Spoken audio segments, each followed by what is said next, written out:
Yo les bros, bienvenue sur Spatule Bro, je suis le chef et on se retrouve pour la petite review hebdomadaire de l'été de la seconde partie de l'ultime saison de Bleach, a priori The Thousand Year Blood War, épisode 3. Alors cette semaine on a un épisode qui est sympathique, tout à fait sympathique, tout à fait regardable, il n'y a pas trop de soucis majeurs, mais je crains que l'adaptation se montre parfois un petit peu décevante et reprenne un petit peu les travers du manga, dans le sens où, alors l'adaptation est très bien, mais j'ai pas trouvé cet épisode, j'ai pas trouvé qu'il y avait un effort particulier fait sur cet épisode.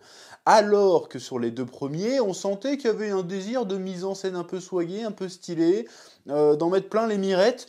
Là, t'as l'impression qu'ils se sont contentés du minimum. Il y a quand même pas mal de scènes qui sont un petit peu diaporama. Et même l'emphase sur la récupération des Bankai est pas incroyable. Voilà, moi je m'attendais le fait que, comment il s'appelle, Itsugaya, je l'avais en plus, mais j'ai douté. Je commence à douter de moi-même. Donc Itsugaya qui récupère son Yorimaru, je sais pas quoi, là, son Bankai. Bon, je suis désolé de dire ça, mais dans le manga, c'est plus stylé que dans l'animé, j'ai trouvé, pour le coup. Je m'attendais à vraiment que l'on ait un moment très très stylé niveau combat, niveau transformation et tout, et au final, pas tant que ça, c'est assez anecdotique, c'est un petit peu dommage.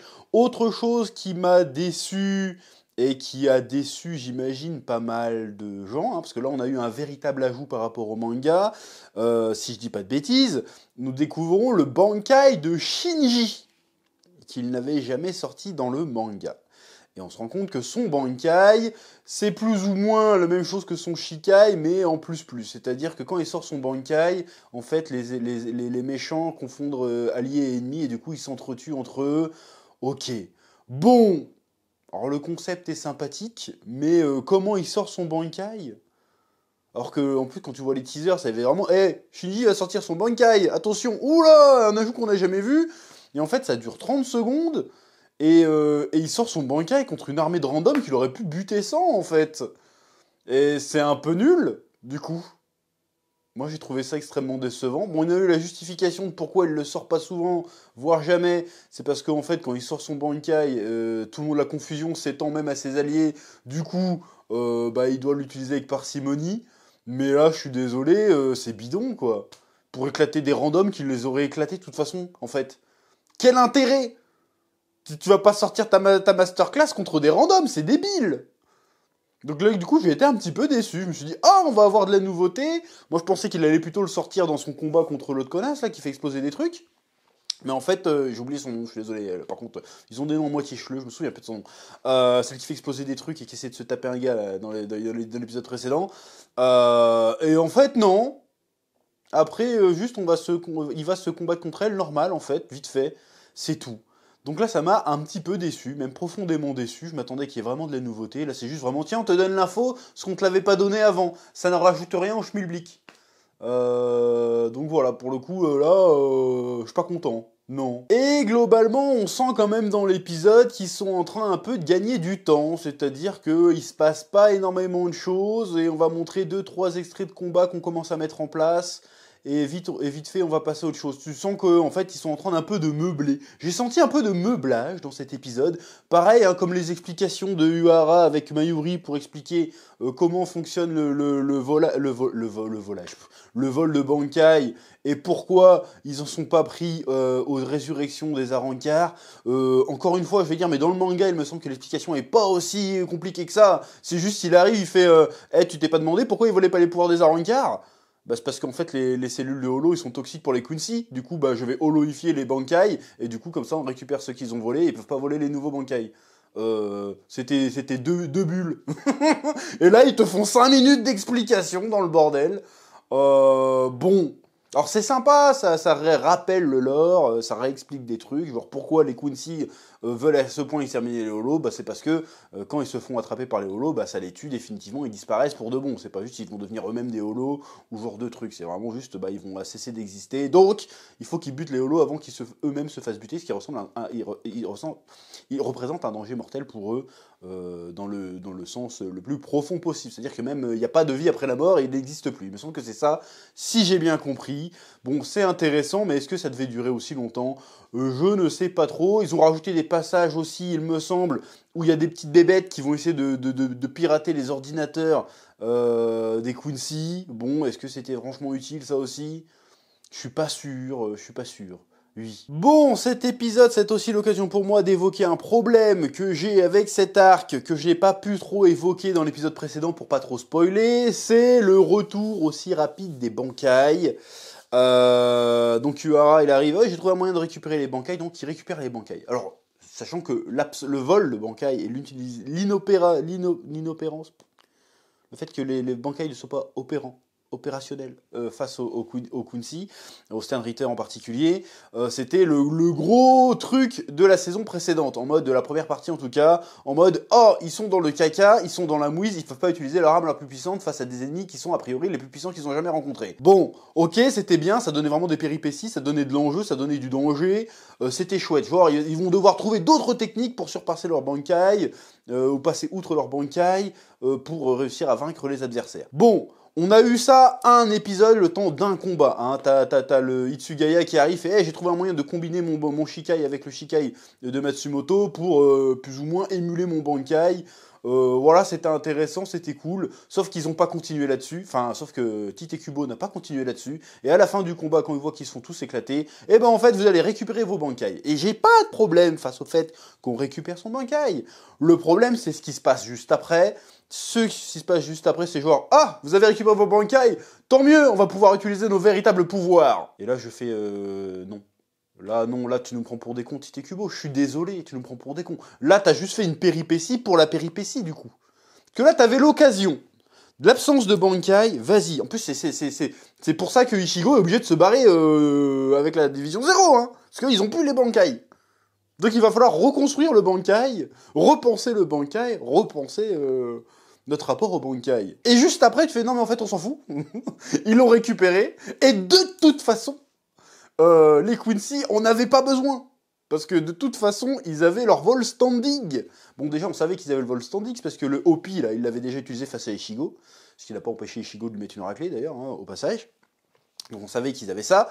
Et donc, ils font, ouais, mais tant mieux, parce que, en plus, ils nous sortent, oui, en plus, le fait qu'on avait vos Bankai, ça nous empêchait d'utiliser nos vol standing, alors que nos vol standing sont plus puissants que vos Bankai, en fait. Donc, au bout d'un moment, tu te dis, mais c'était quoi leur stratégie à la Zob, là? On enlève l'arme des comment dirais-je?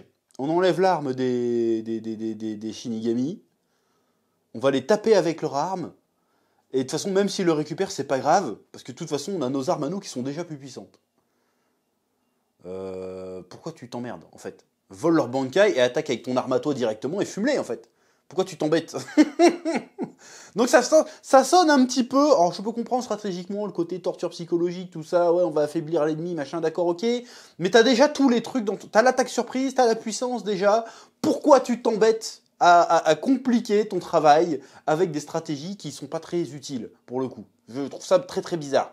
Bon après, bon je vais pas parler, je sais pourquoi il a fait ça en fait, mais je trouve ça débile. Je trouve que ça rajoute de la complexité à une histoire qui devrait être simple.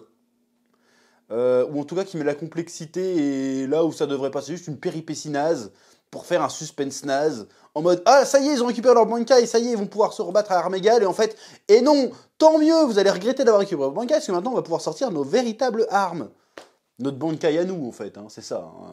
Grosso merdo c'est ce qu'il faut comprendre, c'est leur Bankai à eux, le Bankai de Quincy. Alors autant la scène est stylée avec toutes les croix qui se lèvent un peu partout dans la Soul Society avec la petite musique, c'était sympathique.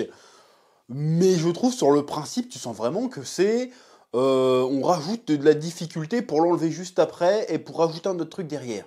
Et j'ai l'impression que... tu sais, en fait, l'histoire aurait pu faire ça, mais on va faire ça comme ça, artificiellement, pour arriver exactement au même point.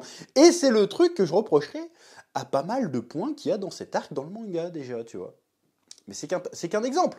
On aura l'occasion d'en reparler certainement. Ou peut-être qu'ils vont vraiment faire des vrais changements dans le déroulé de l'histoire et que j'aurai que ma gueule à fermer et que j'arriverai en disant incroyable. Mais c'est tout ce que je souhaite. On verra bien. Oui. Bon, l'épisode, c'est encore une fois une petite scène post-générique où on voit Ichigo qui fait son entraînement. Bon, j'avais parlé, il me semble, la semaine dernière du côté chemin du serpent. Là, j'ai quand même envie de dire, bon, il va peut-être être temps d'avancer sur cette histoire, parce que ça fait 3 épisodes qu'on nous fait un peu mariner là-dessus. On voit Ichigo qui marche dans un couloir, qui fait 2 pas, et c'est tout. Alors là, il a des petites visions quand il approche. Et tu vois, à la fin, il a des pupilles. Bon, je vais pas dire ce que ça représente, toutes ces pupilles. J'ai compris la symbolique derrière. Ça peut être intéressant, mais il va falloir creuser un peu plus que nous donner 20 secondes à chaque fois.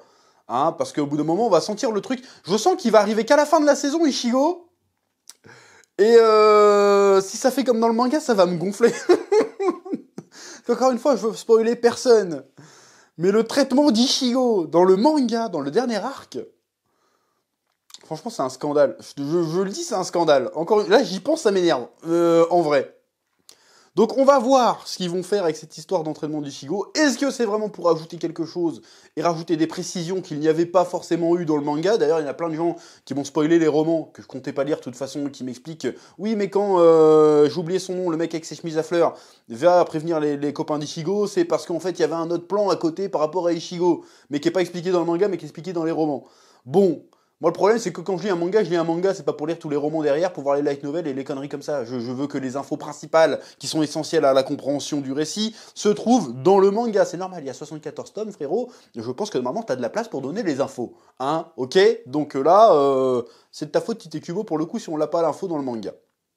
Une info très intéressante, en plus, si ça s'avère être vrai, on va voir comment ça va être traité dans l'animé, et ça a l'air de... Bon, là, ceux qui n'ont pas lu, ils savent pas de quoi je parle, mais bref...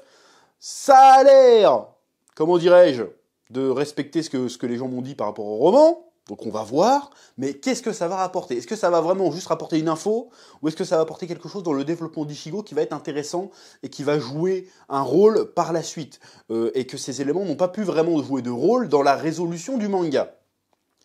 C'est ça la question. Ou est-ce qu'il rajoute ça, juste pour rajouter du temps d'antenne, étirer le bordel, parce qu'on est censé avoir 4 parties, si je dis pas de bêtises, juste pour étirer le bordel et faire que Ichigo finisse son entraînement seulement à la fin de cette partie. Ce qui ne serait pas étonnant. Et quand on va savoir qu'il va arriver et qu'il va descendre de cette partie pour voir ce qu'il va faire dans la partie d'après, là ça va m'énerver en fait. S'ils font exactement la même chose, ça va m'énerver. Bref, mais on verra bien, peut-être encore une fois, que c'est moi qui est trop méfiant, mais pour l'instant cet épisode a tendance à pas me rassurer. On nous avait promis de l'inédit, on a eu de l'inédit avec le Bankai de Shinji, bah autant pas le mettre, on s'en fout, il sert à rien là. Parce qu'on sait qu'il peut pas s'en servir, en fait. Pourquoi tu nous dis c'est quoi? Autant rien nous dire, laisse le suspense, au moins on peut s'imaginer des trucs. Même si moi personnellement j'en avais rien à foutre de ce personnage, mais quand même, là, voilà quoi. Même, j'ai envie de te dire, le délire holofication du Bankai, c'est pas plus exploité que ça non plus, hein. Là, on a juste vu l'autre qui a un petit masque sur la tête, c'est tout, on n'en reparlera plus jamais après. Ça aurait été intéressant de mélanger un peu ce délire-là, je sais pas, mais bon, là, apparemment, non. Voilà, en plus, maintenant, les prochains combats qu'on a, c'est la meuf qui fait exploser des trucs face à l'homme-loup. Pareil, l'homme-loup, énorme déception, l'homme-loup, hein, je sais plus comment il s'appelle. L'homme-loup, énorme déception aussi dans le traitement de l'arc dans le manga, on va voir ce qu'ils vont en faire dans l'animé. Et là, on a le catcher qui se bat contre les seconds couteaux de la team à Kampachi. Et l'autre avec sa faux bizarre, il est pas dans l'équipe Kampachi, lui, mais je sais plus dans quelle équipe il est, lui. On va voir, est-ce que eux vont sortir leur Bankai pour le coup ou pas? Parce que dans le manga, il me semble qu'ils le font pas. Donc on verra bien ce que ces combats vont donner. Et franchement, de base, je trouve que c'est pas les combats les plus intéressants de toute façon face à ces personnages-là. Mais on verra bien. Bref, c'est tout ce que j'ai à dire pour ce 3e épisode, qui est finalement, sur lequel je suis un petit peu mitigé. Hein, voilà, on verra la suite où ils veulent aller. Mais pour l'instant, pour la première fois, je crois que de ce retour de Bleach, je suis un petit peu, je suis un peu sous Paulet, je suis un peu, ouais, peut mieux faire, on verra bien. Bref, c'est à peu près tout ce que j'ai à dire, comme d'habitude. Je vous laisse le soin de mettre un petit pouce bleu, de mettre un commentaire pour dire ce que vous avez pensé de l'épisode, ce que vous avez pensé de cette review, si vous êtes d'accord, pas d'accord, ou juste un petit commentaire pour le référencement, ça fait plaisir. Et je vous dis à très vite sur Spatule Bro pour de nouvelles vidéos. Oui.